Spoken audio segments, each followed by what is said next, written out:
This is Daniel Torrey with Kcah. Welcome to the news. First up, let's talk about the federal budget. The budget currently looks like this. 3.3 trillion for healthcare, divided into 1 trillion for social security, 600 billion for Medicare, 400 billion for Medicaid, and 1.3 trillion for mandatory programs. Next is 200 billion for education, 800 billion for defense, and 800 billion for other programs. This provides for $5.1 trillion for the budget. It's likely that the budget will be cut further to account for reforms that make federal spending more efficient. Next up, infrastructure. A bill has been passed in the House, which will require the federal government to spend $6 trillion on infrastructure over 10 years. This means that the government will spend $600 billion a year on infrastructure. Here's how this is divided.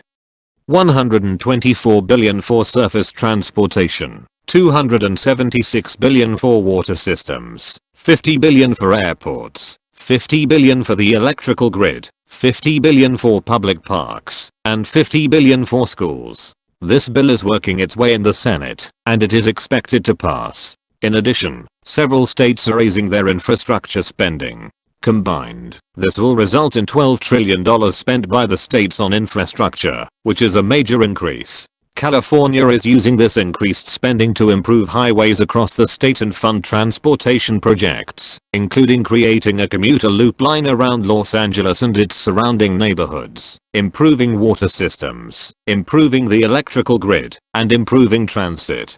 In terms of creating a loop line, this will see a Metrolink line start in Union Station, go down to Commerce, turn to Bellflower and Long Beach, to San Pedro, then head north to Redondo Beach, Los Angeles International Airport, and Culver City, before heading back to Union Station. This is planned to connect with future subway lines across Los Angeles, improving transit in the area.